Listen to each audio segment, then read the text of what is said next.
Imagine waking up in paradise, walking to work in Palma de Mallorca, and producing The Crown, Love Island, Below Deck, as well as a dozen major ad campaigns for brands like Nike, Stella, and Mercedes, all in the same month. If it sounds like paradise, well, that's Mike Day's life. He's the CEO of Palma Pictures, the production service company behind some of the most iconic shows and commercials coming out of Europe in the last decade. From feature films to glossy reality TV, Mike's team runs one of Europe's most powerful creative production engines, and they do it from a Spanish island most producers would kill to retire on. This week on Technically Creative, we talk about what it means to build a global production hub outside of LA, how tax incentives and talent are shifting the map, and why Palma Pictures is designed like a four-engine plane, able to fly no matter what's happening in the industry. And yes, we talk about Love Island. I couldn't really help myself. But we spend more time talking about the sweaty, glistening bodies working behind the camera in the Spanish heat. We also talk about why the best brief should terrify you a little bit. If you're interested in how production companies run and what producing in paradise is like, please enjoy this episode.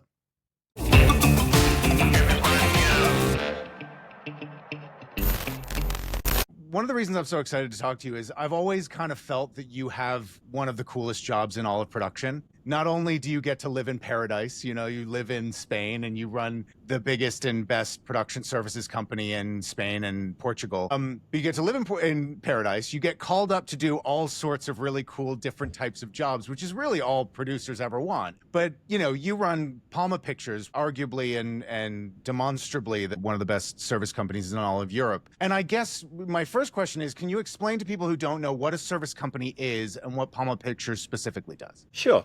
Well, first of all, thanks for inviting me on your podcast. Delighted to be here. Delighted to connect with an old friend. Yeah, so Palma Pictures, we've been established in Spain. We were born in Spain. I'm looking at my calendar now. 32 years ago. Started by a Swedish guy called Ola Holmgren. And we were born in Mallorca, which is where our headquarters are currently. It's where I'm speaking to you from. And our operational footprint now spans Iberia, so Spain and Portugal. So we help producers realize their content creation needs, their image capture, their movies, their TV series, their TVCs, their unscripted reality shows across Iberia. And we are basically, our job is to provide a sounding board, advice, infrastructure, know-how, logistics, and to all of those different kind of media. And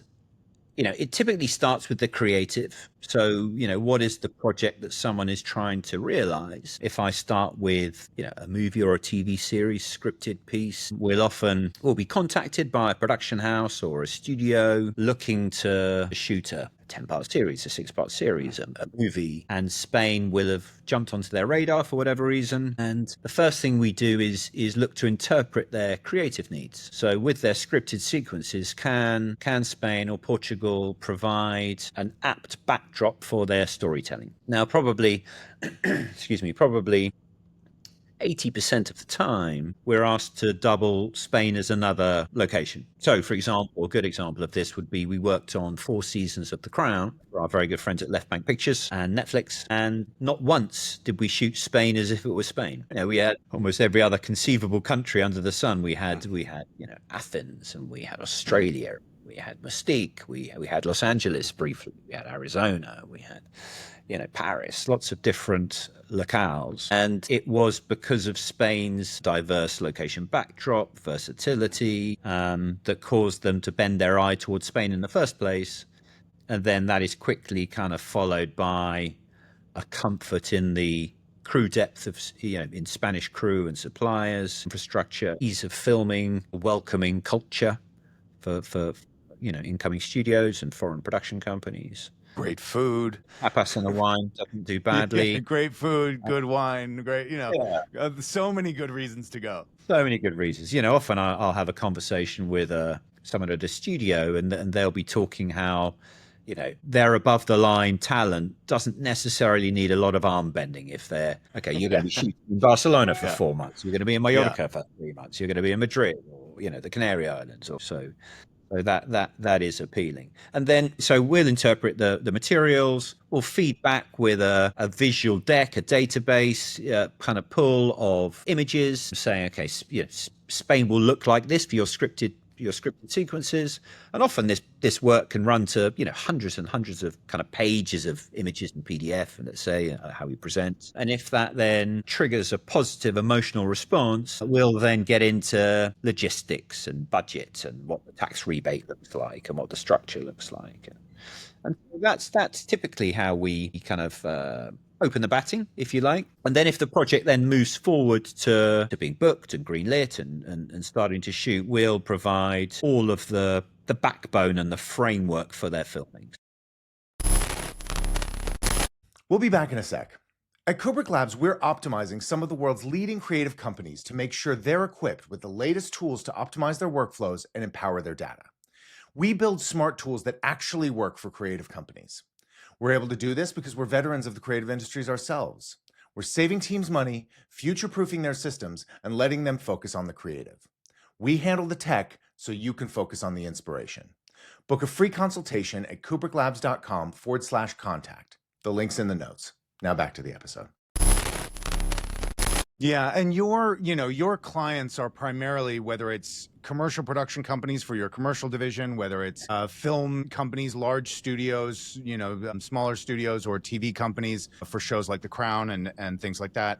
You become the funnel whereby you see all types of different projects. I mean, what I kind of loved about it is you described it not too long ago to me as Palma Pictures is really a plane with 4 engines all really running in sync. You do production services for things like reality TV shows like Love Island, marquee TV shows like The Crown and Industry, feature films like Den of Thieves 2 and things like that, and a huge engine room of lots of TV commercials as well. That seems to me to be the most exciting position to be in, to be able to lend your hand and your expertise to that breadth of different styles of project. Yeah, thanks, and well recognized. We've constructed it that way on purpose. I'd say it makes us it differentiates us. I think it makes us unlike most other production service entities that I'm familiar with.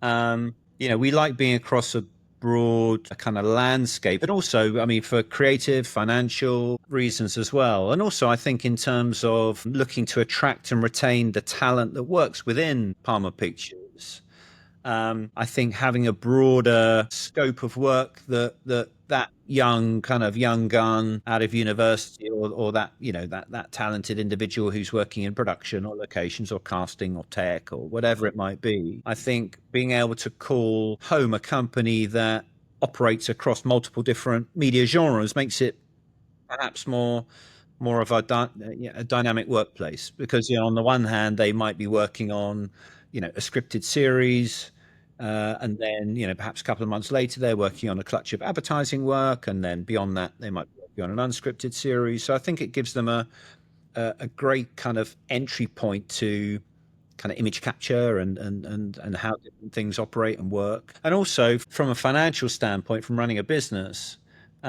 things move in different ways and are affected by different kind of input. So as an example, during COVID, when obviously everything paused, to begin with, everything paused.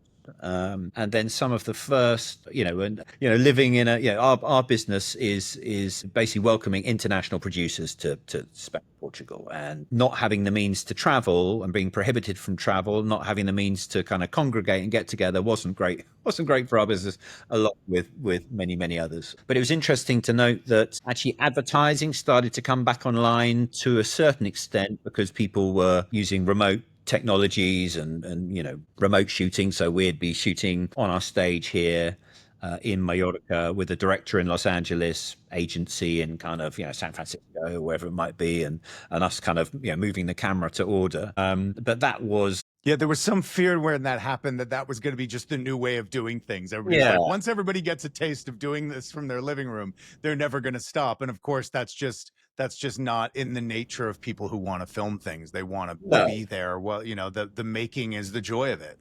Yeah, exactly. And that was more of an emergency measure, just to kind of be able to kind of capture what they needed to capture. But it wasn't. We didn't do that with a lot of frequency. We did that, when required.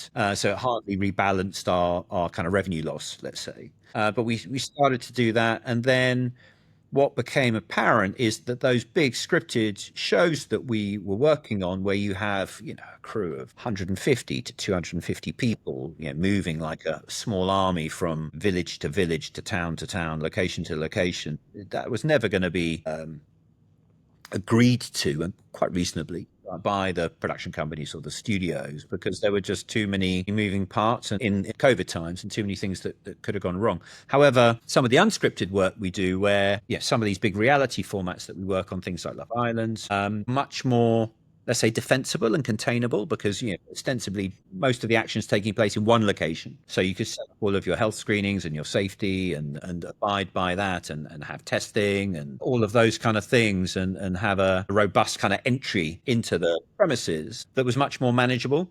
And so actually that stuff came back online a lot sooner than our scripted work did, as an example. And another example would be that during, obviously, we do a lot of US scripted work, and we were, amongst many others, impacted by the strikes of 2023. And so it slowed our scripted US workflows down for considerable time, as there was the lag created. But obviously we're still involved in advertising at that time, and still involved in unscripted at that time. So we from a financial viewpoint, we like the fact that we have 4 engines kind of running, with the fourth being kind of photo digital stuff. And also the timelines are very different. We're toward the end of May now. We're still looking at a considerable clutch of advertising work that we've got stuff booked in for June and July. We're looking at other projects for June, July, and August. But beyond that, the kind of the piste is empty. Whereas with our scripted work, we've got stuff shooting. We wrapped something last week. We've got something starting on Tuesday. But actually, we're having conversations with our production partners that stretch way into 2026. So that's interesting. You get a kind of a longer horizon on the scripted work and the unscripted work. Those big kind of tentpole entertainment. It's also look at next year as well. You mentioned Love Island in there. I mean, I could have the rest of this episode be entirely about Love Island. I won't do that to you. But what I love about it is, the first season I watched it, I actually really enjoyed watching it from a production standpoint. When you did that, it was a very new format. It was kind of Big Brother meets Beach Blanket Babylon. What were the kind of unique challenges when they came to you with that? I mean, obviously you've got so many different cameras. You have at least got a very sort of defined location where everything is happening. You've got everybody kind of loved up. What are, from you getting that kind of brief, what were the new production challenges? I mean, I think that you guys kind of created a new production paradigm that loads of people from Too Hot to Handle and loads of these kind of beach reality series have kind of followed now. Yeah, what were the unique challenges there, and what did you guys learn from it? Yeah, thanks. Well, no, we love Love Island, and we've been collaborating with Lifted Entertainment ITV Studios for well over a decade now, and I have to firmly give them the credit for the creation. We're just very much passengers on that journey, but we love this. It's a repeatable series that comes back every year, bar one during COVID, but we welcome them back every year, and it's a significant operation. Obviously there's the villa in question, but literally around that there's such a constellation of logistics and technology that's extraordinary. So literally we must create a little kind of mini town. Yeah. Well, you do the mini town, and then as well, each week, if people go out on dates, now you've got personnel and crew kind of following them. You then do these like little interstitial cuts that are, people arriving and, shot in slow motion with, high gloss, everybody kind of, dripping with oil and the sun hitting them just right. It's a lot of different filming styles as well being applied, on a weekly basis, No, the team at ITV Studios who produced this, I mean, they're first rate, and they really know their stuff. After Sun, and those things when the people are coming out, all of that supported down there. Sorry, I'm just the more we talk about it, the more things are popping up that you guys do so well. Yeah, no, they have a fascinating job, and what they often do, you often find that the team that come here to kind of Northern Hemisphere summer, They'll spend some months with us filming Love Island, and then often the same team will be off to Australia for I'm a Celebrity for the kind of the Australian summer. So they're kind of rotating through Spain and Australia almost on a kind of a permanent Yeah. basis. So they're just constantly sweating, Yeah, just basically, yeah, year after year.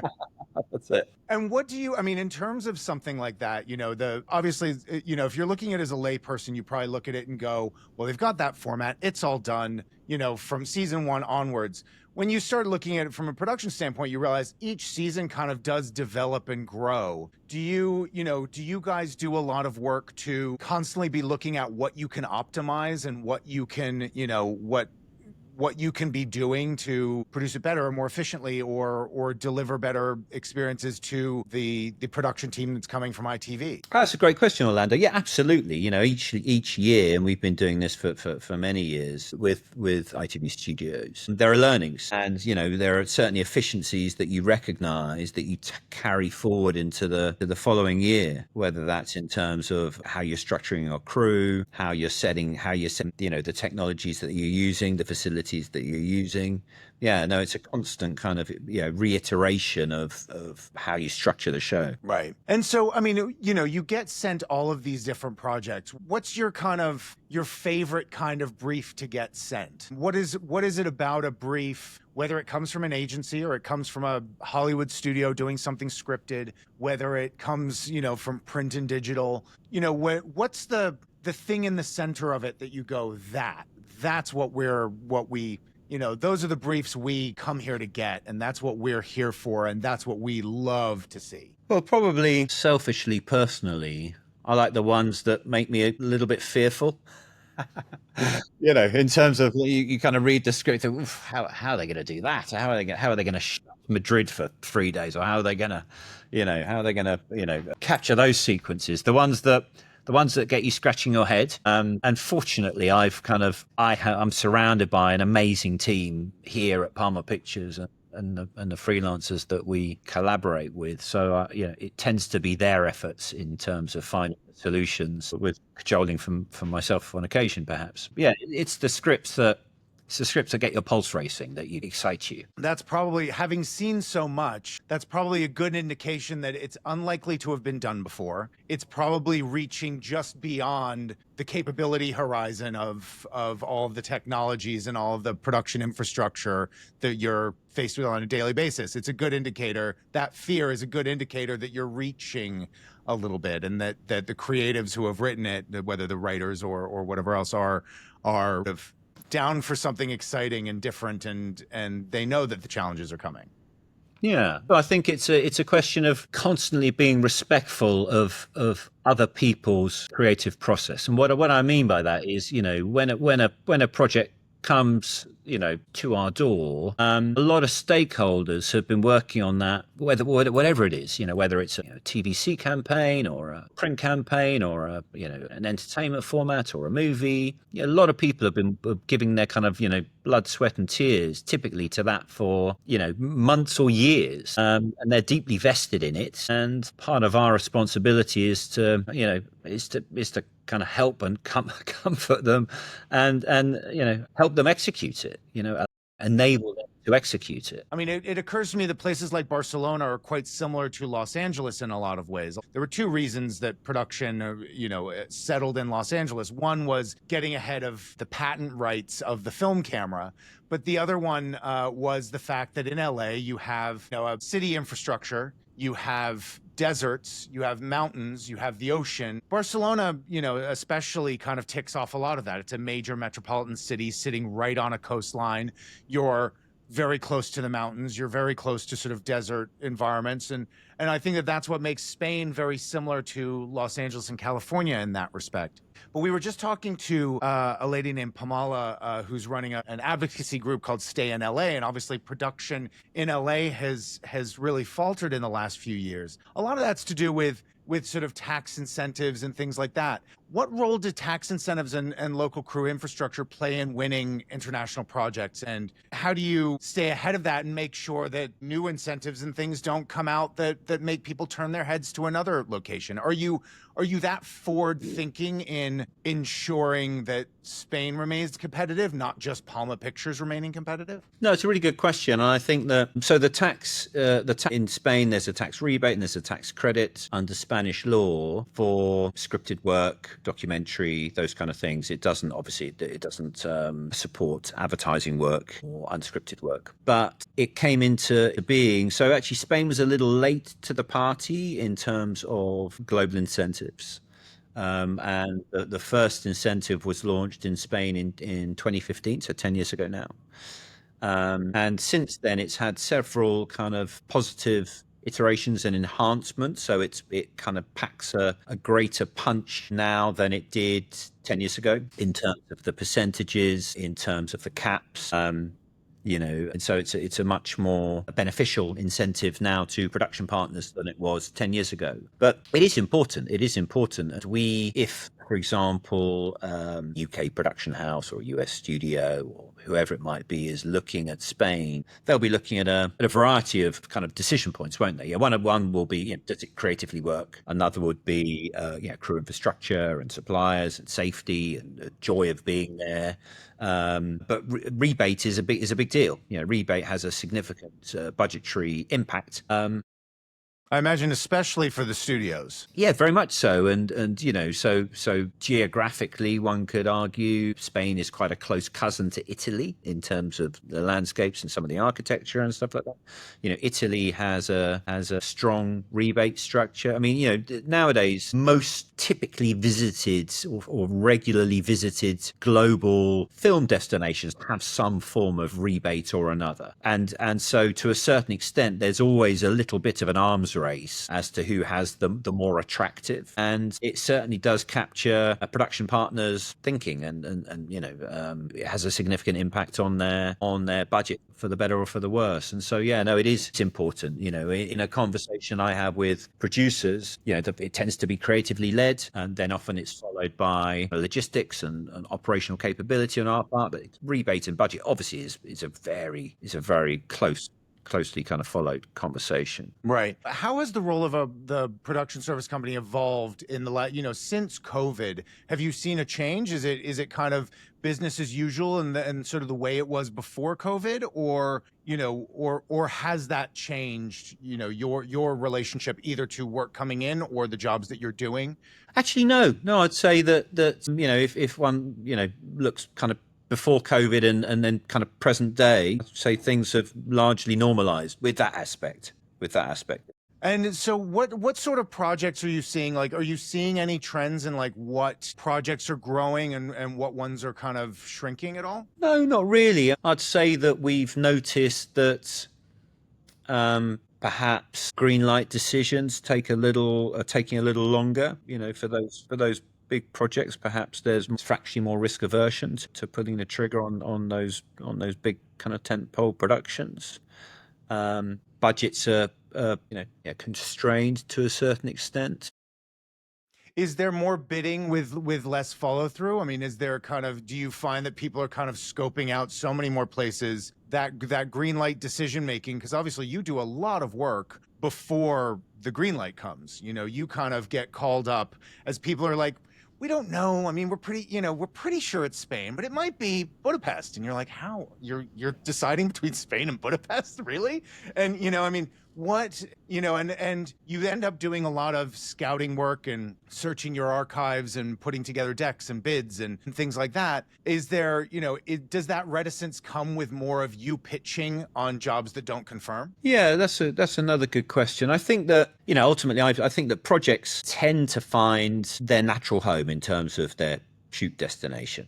because the people working on them, the producers and the creatives and the studios behind them, they're working very hard on research and analysis and making the right decisions. And so, yeah, it's fair to say that we're approached by a considerable number of folks whose projects then don't necessarily come and shoot in Spain, or perhaps they don't even get greenlit or come to fruition. But I always think that if a producer approaches us and they've chosen to have a conversation with us, because we tend to be in receive mode in that way. Someone said, oh, no, I want to speak to you about X, Y, or Z. If they've chosen to speak to the Palma Pictures and they've chosen to speak to Palma Pictures kind of within Spain, they've already made some decisions there.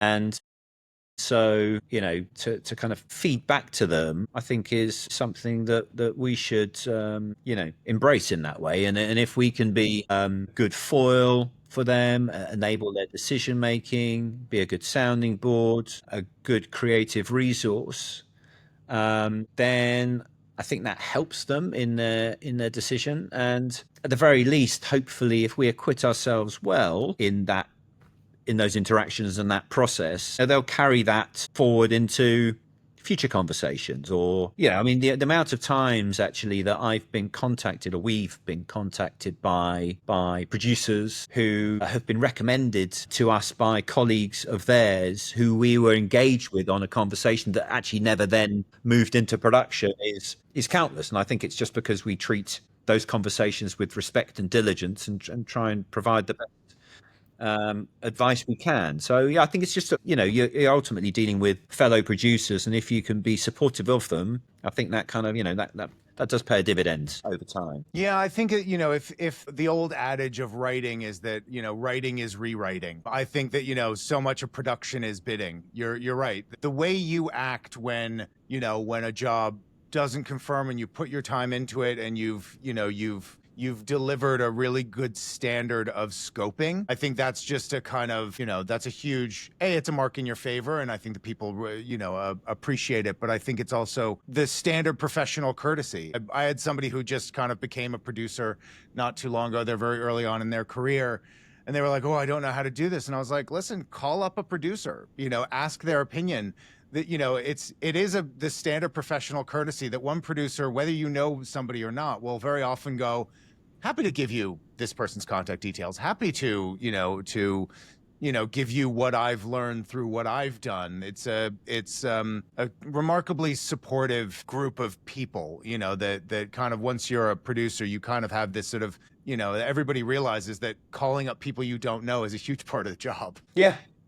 Exactly. And it's hard sometimes, you put in a lot of legwork, kind of, emotion into trying to win a big project, and resource and ultimately, capital, lots of people working on it, and you're not necessarily charging for that kind of research period. Then you get that phone call, said, listen, it's been great, but we really feel that Morocco's speaking to the material better. And of course you bite your knuckle, and that's absolutely fine. Yeah, good luck. Good luck. I hope it goes well. But no, typically people are, as I say, it's painful because you always want to shoot these great projects. But after a few seconds, one gets over oneself, and you think, actually, probably right. I understand why you've made that decision. But 95. It was actually written for Morocco, I guess. Yeah. Oddly enough. 95% of the time you actually concur with those choices that they're making, which makes it less painful. Who do you pitch against most? Just in terms of production infrastructure, crews, similar locations. Is it South Africa? It's literally, it's the world, literally. Southern Hemisphere, certainly. So Australia, South Africa, typically it tends to be less. Getting those lush summer written jobs in January, and they go Southern Hemisphere. It depends it depends what kind of media segment you're talking about. For advertising, certainly, it's much more seasonal. In our kind of quarter four, so let's say quarter four into quarter one, so November, December, January. It's all about Southern Hemisphere, of course. We still shoot stuff though, because it's that much further away, and people, these days, especially for our European production partners, thinking about sustainability and their footprint of travel and stuff like that. For scripted, it really is the world over. It really depends on the material, really depends on the rebate. Well, how the production designer sees the kind of the tone and the texture of the piece. Italy, Malta, Croatia. I mean, sometimes in the States, we'll be looking at US stuff, and they might go to New Mexico, might go up to Canada. So it really is. It's very kind of globally competitive. That also makes it interesting, though, because you're having to stay tuned to what's happening all over the place. Yeah, and I think one of the things I think people also don't understand, and a lot of producers make this mistake, is okay, it's great. Go to Malta. Malta has an incredible 40% cash rebate back in your account within 90 days post-wrap. That's pretty unique. That's very attractive. But you also need to understand the amount of jobs shooting there at the time. Because if there are 2 big jobs shooting right when your window is, the depth of crew talent is not, well, I don't want to be pejorative, but it gets a little ropey past 2 very big projects or 1 big project and 2 smaller projects.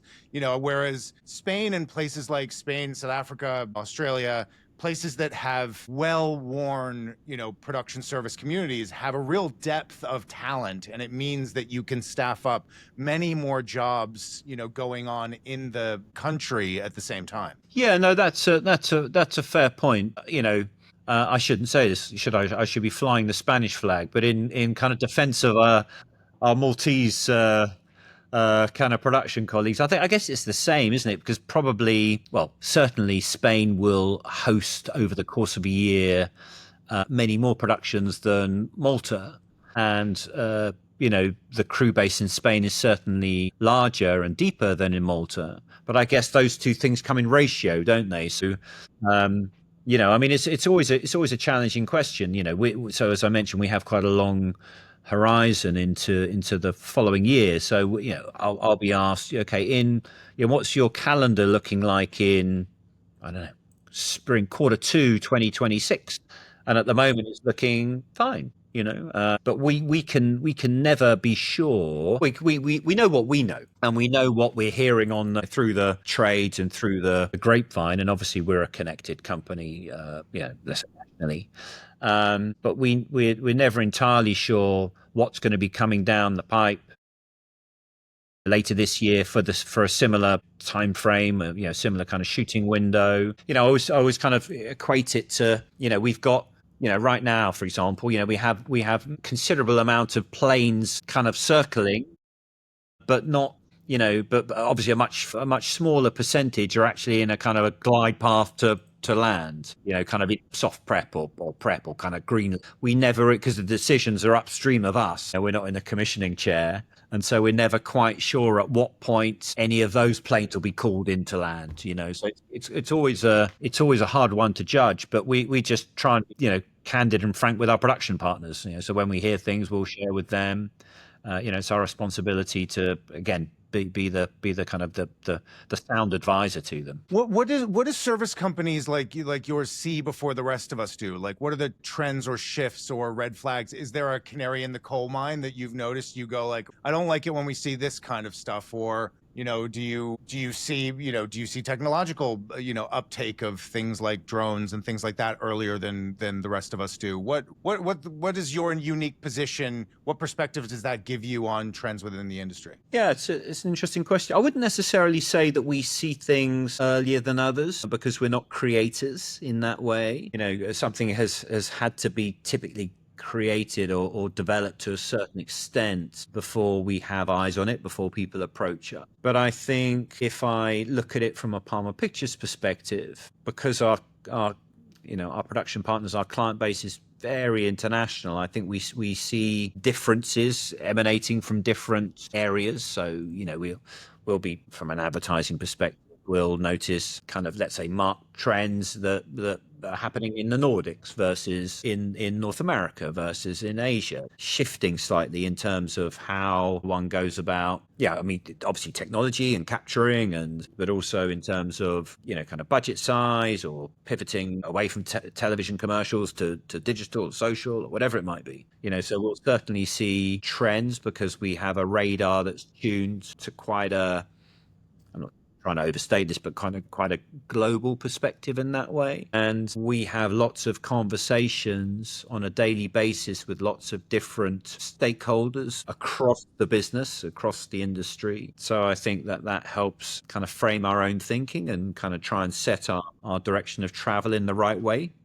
Hope we get it right more times than we get it wrong. What do you wish more clients or prospective clients understood about your job or the work that you guys do? Well, one thing I often notice, and actually with it with advertising work, is that often when credits are given, and credit where credit's due, right? You'll have the client and the agency and the the production company and the production designer, cinematographer and editor.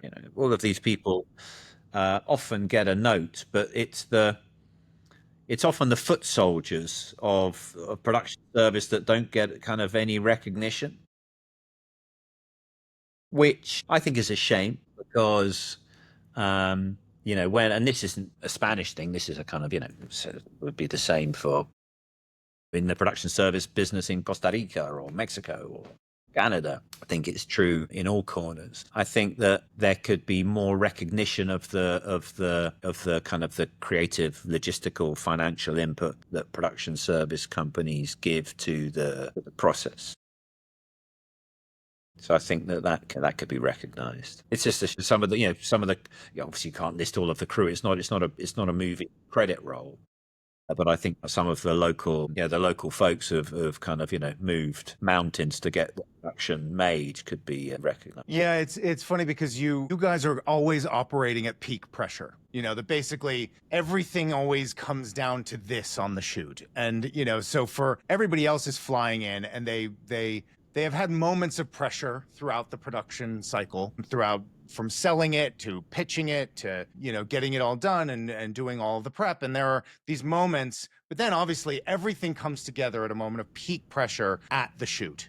And so they're all super dialed in and you guys are incredibly dialed in, but you're having to deal with all of that, emotional stress as well of people constantly coming in. And this is your day to day. The moment you get out of that job of peak pressure, you drop immediately into the next job of peak pressure. And that's a very unique place to be. And I always kind of feel like crews and service companies kind of have a map of the world painted on their face. I mean, it's people who are good at it, they know production. There is nothing they haven't seen. There's nothing they haven't done. And so, they're able to handle a lot of that pressure so much better than most. But yeah, there isn't really a question there. It's just a thing I notice is the service company personnel is always, I always feel like it's like they're the Sherpas, like everybody's like, oh, Edmund Hillary is just, been the first person to mount Everest. And it's like,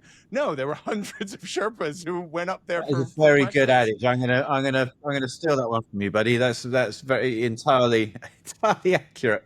I mean, also, teams here, and I'm speaking for our team here, but the same would be true of others. They're pretty battle hardened, because as you say, they go from one project to another. So actually, their shoot time or their kind of on the hook or in the pressure cooker time is significant, and so they have significant experience of dealing with the curveballs that get thrown on a daily, hourly basis. And also to your point, where you're kind of always on the hook for something. I mean, generally my phone tends to ring. I'm not getting a phone call on a Friday evening just from someone just to say how well everything's going. I'll just step away from set and just call you, just say thanks a lot. Sometimes that does happen, and but it's normally like, this has gone disastrously wrong. How are we going to fix it? And of course, it's always on a Sunday or a bank holiday or 3:00 in the morning when everyone's asleep or everything's shut or.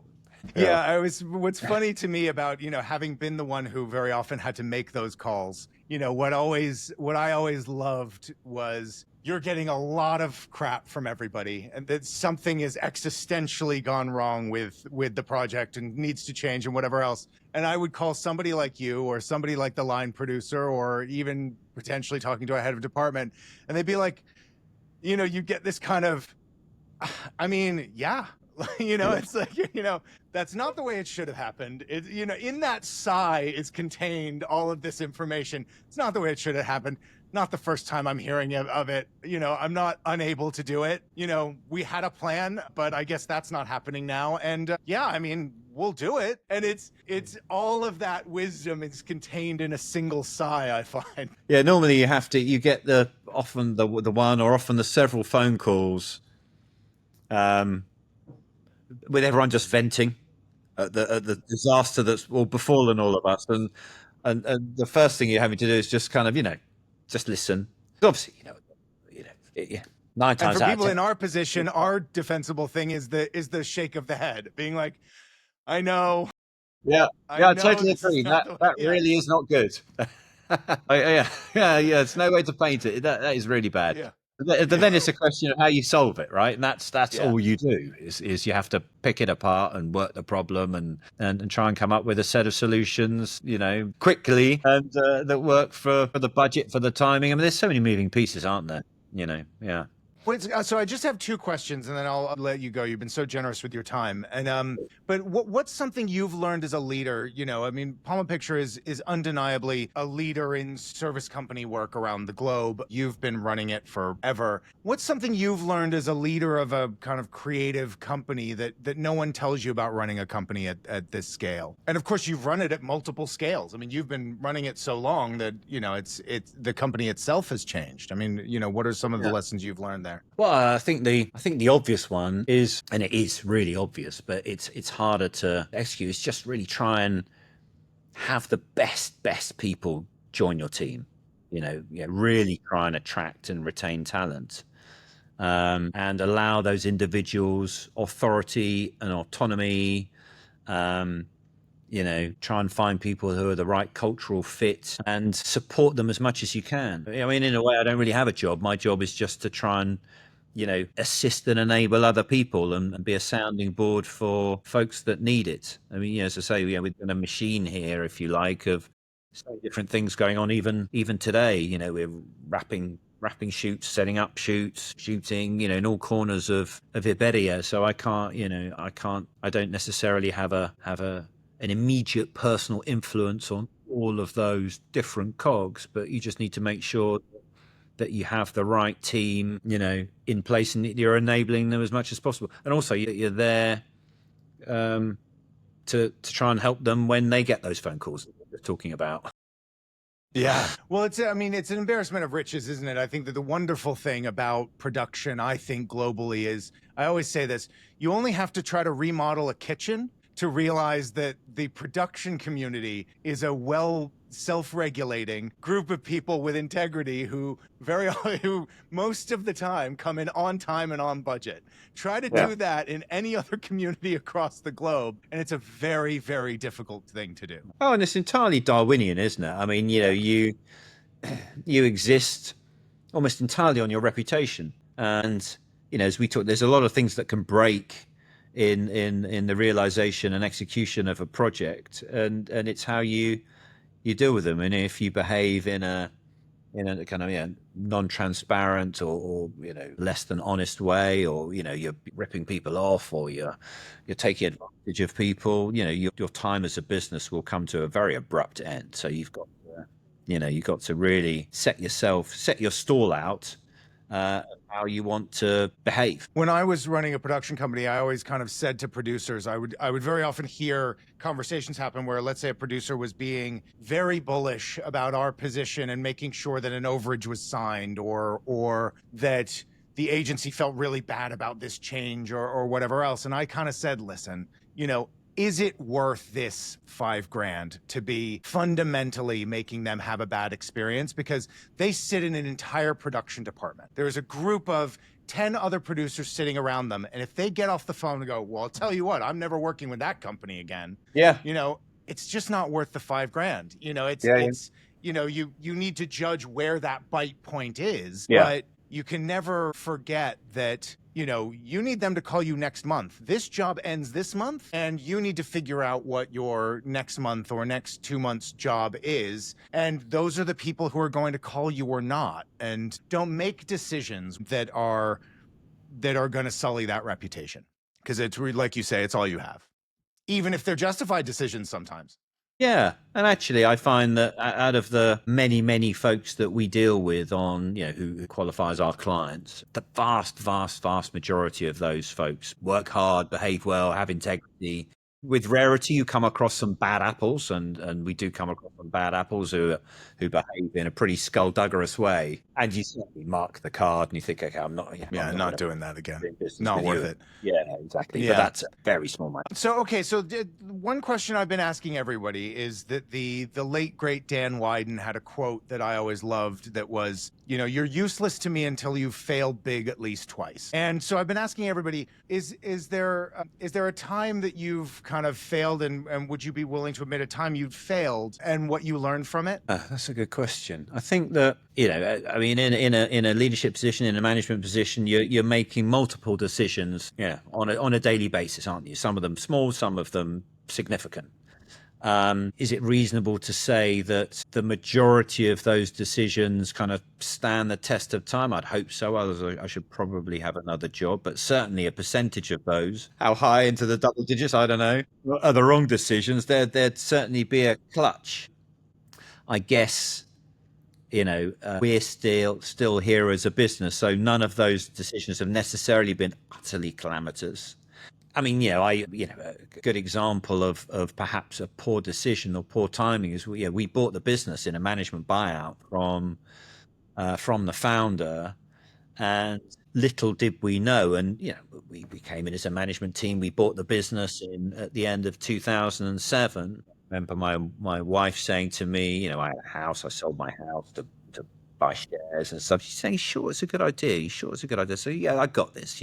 Really, cocky, arrogant, not arrogant, but cocksure. I've got this flying, and then about 20 minutes later, the global financial meltdown. Told you it's a bad idea. So I would say the timing of that decision was borderline calamitous. But and necessity of the mother of all invention, isn't it? But I mean, we really suffered as a business, and so that, in hindsight, that was a really poor decision in terms of timing. But then that spurned us because advertising work was so massively impacted, particularly advertising work, that it really spurred us to diversify. And so we really made a concerted effort over the following period to shift our operational footprint away. We were just Mallorca at the time. So really drive into being comfortable and operational across the whole of Spain and the Canary Islands, and then further into Portugal. That was different. We had a much broader palette of locations and price points, options to showcase to our production partners, and we were still advertising related, so we drove into scripted, into unscripted as well, so that and also we looked to diversify our kind of client base. We were more UK Scandinavian focused at that point, and nowadays we get a lot more work out of North America, a lot more work out of places France and places like India. We love Bollywood. We've done a range of Bollywood films, so I think that great. That kind of calamitous decision or semi-calamitous decision actually, caused you to because it was kind of an extinction moment, and you think, actually, well, what are we going to do about this? And so we were forced to help create the four engines that you say is one of the key benefits now. Yeah. And perhaps without that, we would have just carried on kind of coasting along as per usual. So I always like to think that there's, a silver lining on the edge of that very, very dark and impenetrable storm cloud. Yeah. Yeah. Well, listen, that's fascinating. And that was a really good one, actually, because I think that companies that survive a recession are sort of future-proofed in many different ways. And I think that, that comes out of the learnings. But Mike, thank you so much. I mean, as I always say when I see you have one of my favorite jobs. I envy it deeply as well. You getting to do it from, like I said, paradise. Well, you'll have to come visit Orlando. I would Obviously. love to. I will be over in Europe in the fall, and so Oh, I'll give amazing. you a buzz. I Come love see it. Mallorquin wine. I get laughed There out you of go. every wine shop I ever go to. I go, "Do you have any Mallorquin wine? Because it's so good." They go, ha, "Peasant wine." I'm like, "Delicious peasant wine. Thank you very much." It is delicious. It is delicious. They should export it more. I would be. I Oh would be yeah, no, certainly it's be a hard. I mean, buyer.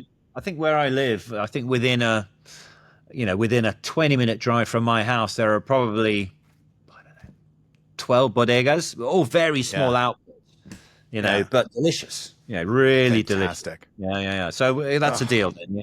In the fall, well, we'll I crack up. envied you before. I envy you even more now. Amazing, Mike. Thank you so much. I really appreciate you giving us the time. Pleasure. Very nice to speak. Thanks a lot. Absolutely. Take care. Bye.